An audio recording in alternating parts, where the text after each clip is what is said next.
Despite being victorious, Bret Hart's post-match attack on Steve Austin only served to galvanize the fans into fully supporting Stone Cold. And Austin, even in defeat, would only increase his reputation by living up to his word, refusing to surrender in the match. Steve Austin fighting the sharpshooter with everything he has remains an enduring WrestleMania moment in a career filled with them. 4 years later, Austin found himself in a very different position in WWE. Taken out in a heinous attack at the 1999 Survivor Series, Austin would be out for nearly a year before returning at No Mercy in 2000. Austin would first look to exact revenge on those who took him out, Rikishi and Triple H, before setting his sights on regaining the WWE Championship. Stone Cold would then head to the 2001 Royal Rumble, entering at number 27. Before he could enter the ring, he'd again be attacked by Triple H, looking to avenge Austin's interference earlier in the night. Austin was in bad shape, but somehow managed to emerge victorious, securing his opportunity to compete for the WWE Championship at WrestleMania 17. Defending against Austin would be The Rock, Austin's main rival for years. The two legends personify the Attitude Era, and had previously met for the WWE Championship in the main event of WrestleMania 15. That night, Stone Cold managed to defeat the corporate champ to regain the championship. On that same night that Rock captured the WWE Championship at No Way Out 2001, Austin would face Triple H in a 3 stages of hell match. Each fall would be held under different rules: a standard match, a street fight, and then a steel cage if necessary. While Austin took the early lead in winning the first fall, he'd lose the next 2 in a heartbreaker to Triple H.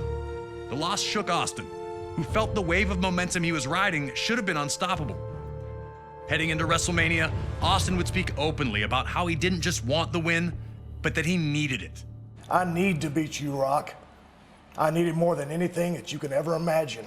When you headline an event, you've got to be on top of your game, be in the best of your game to put on a show and to warrant that main event status. Austin was going to do everything he could to guarantee the nearly 68,000 attending in his home state of Texas would not be disappointed. The People's Champ had other ideas. He had worked hard while Austin was out to establish himself as the man in WWE, and the opportunity to prove his status with this WrestleMania rematch had the Brahma Bull almost bursting at the seams. If anything was for sure, it was that The Rock would do one thing, and one thing only. Just bring it! He'd been through the battles, he'd come into his own, nothing was handed to him, he earned it all, and he turned himself into the most electrifying man in sports entertainment. At no point in time in wrestling history were 2 stars, 2 wrestlers, as hot as both I was and The Rock was. It's hard to explain why we're such good opponents. We just were.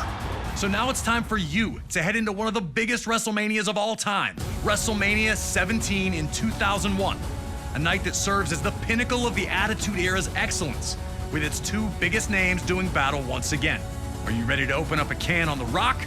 Or will you find out that going one-on-one with the Great One isn't the electrifying opportunity it appears to be?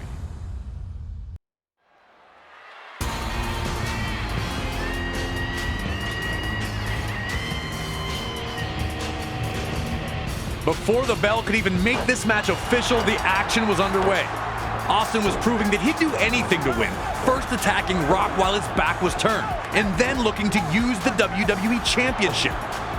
Rock had a brief moment where he unloaded some of his trademark rights, but then ran into Austin's Thez press. Austin was wrestling with a hint of desperation not usually seen from him. A very, very fast start for Austin, as he'd use a couple of his running elbows to rattle Rocky in the early moments. Was The Rock not ready for Austin's tactics? Would he be able to get back into the match quickly before Austin really started stomping a mud hole?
action went to the ringside area, the brutality really ratcheted up.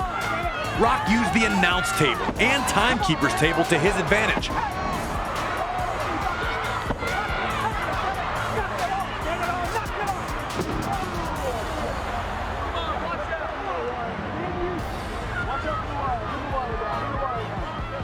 But took his eye off Austin for one brief moment, which allowed Austin the chance to clock him with the belt.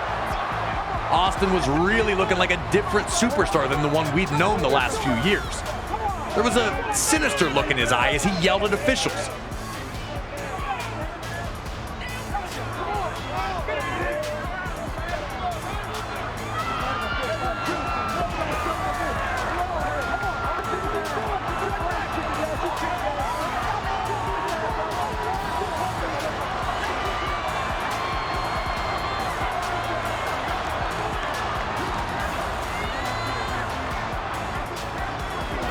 A more deliberate approach as he threw heavy rights at The Rock, who stumbled all over trying to stay on his feet.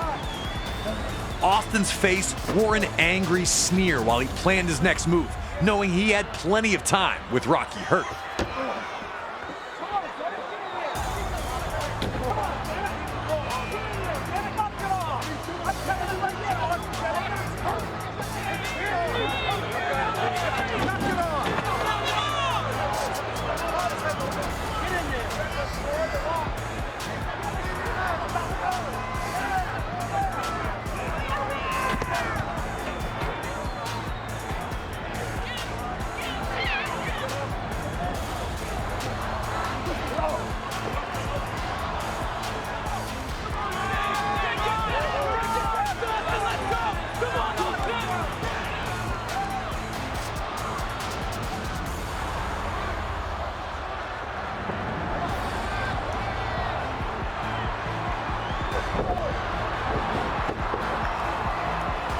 Back in the ring, Austin continued a methodical, brutal beatdown to the People's Champion.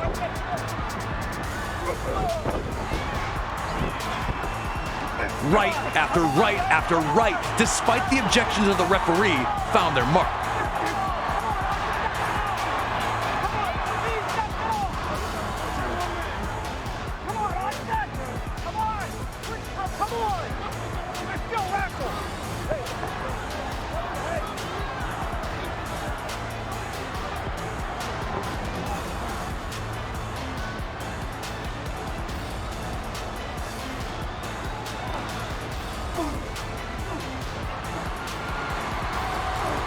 Even when Rock was able to land a few strikes of his own, Austin immediately cut off his offensive surge.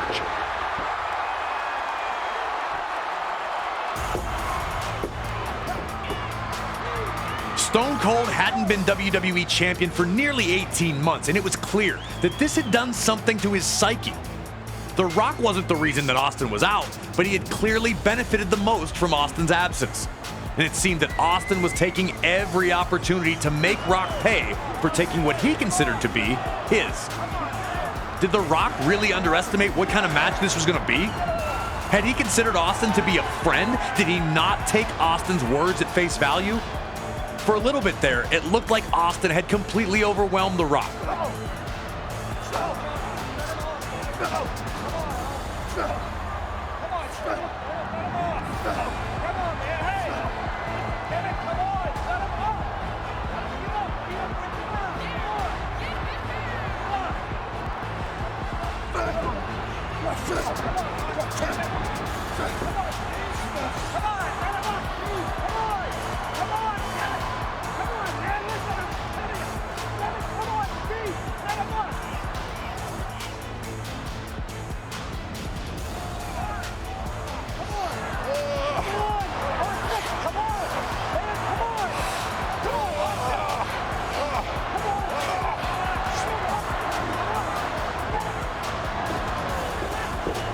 But The Rock never lost faith in himself. He took advantage of Austin backing off and clotheslined his way back into the match.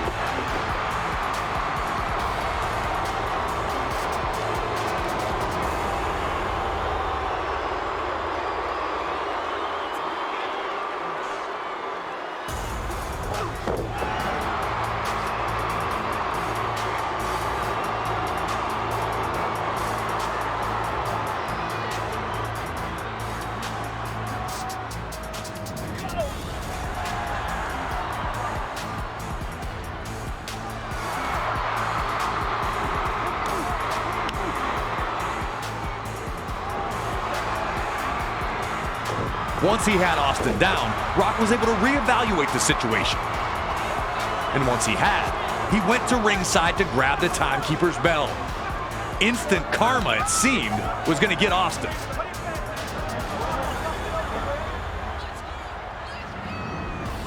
Now it was The Rock who was going to find an angrier, meaner place inside. And it was The Rock who was going to make Stone Cold Steve Austin suffer. With no rules to hold them back, the Brahma Bull and the Rattlesnake were going to throw absolutely everything at each other, with the dream of leaving WrestleMania 17 as WWE Champion.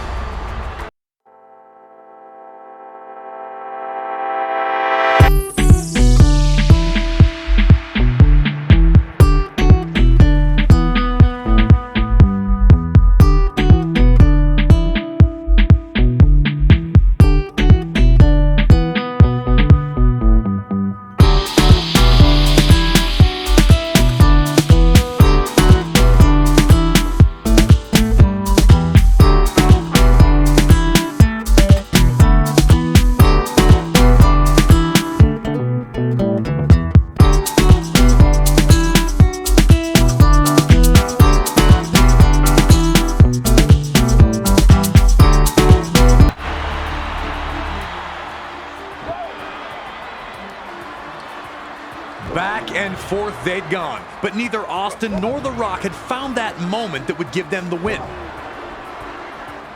As Austin attempted an Irish whip, though, The Rock would surprise him with a stone-cold stunner of his own. The millions and millions of Rock's fans exploded. Would this be it? Could The Rock embarrass Austin like this by beating him with his own move in Texas? Austin would display his hallmark grit, managing to kick out at the 2 count.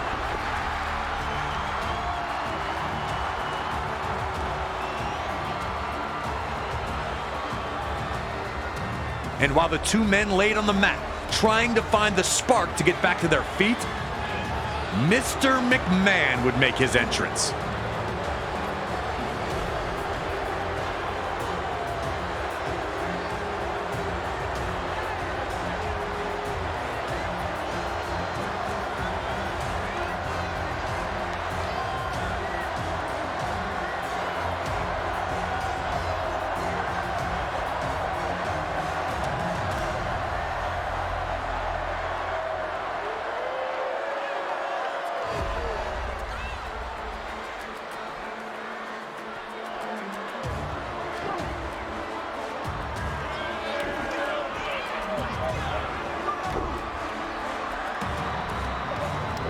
All eyes are on Mr. McMahon, but in the ring, Austin flattens The Rock with an incredible spine buster, which gets a 2 count.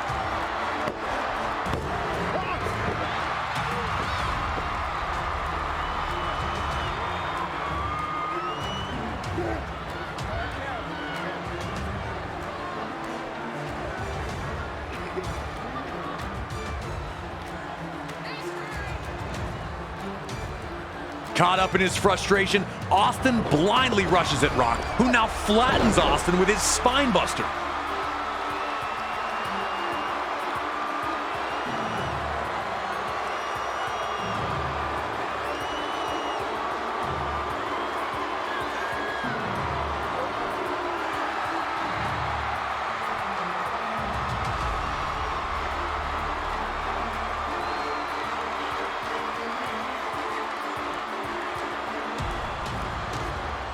That leads to the people's elbow.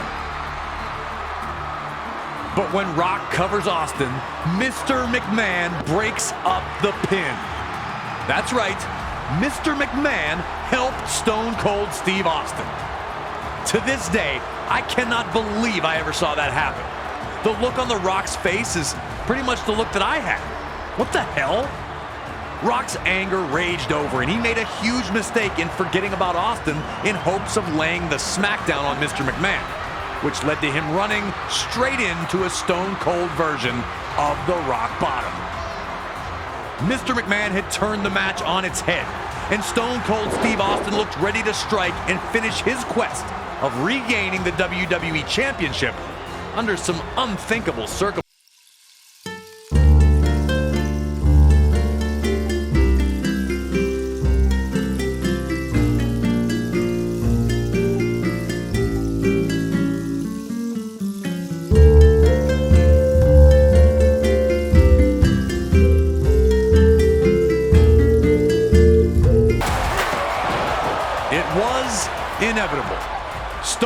Cold was going to win, and it was obvious to everyone watching.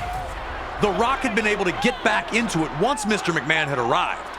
Now Stone Cold was obliterating The Rock with a chair as Mr. McMahon instructed him, and all we could do was watch.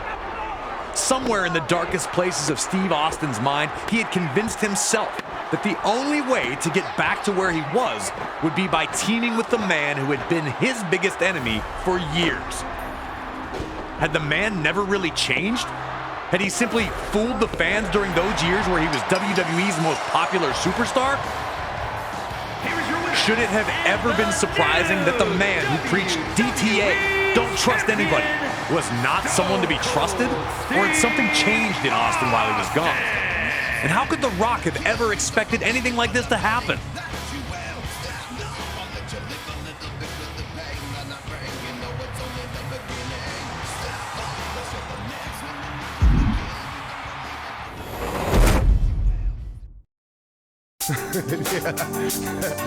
California.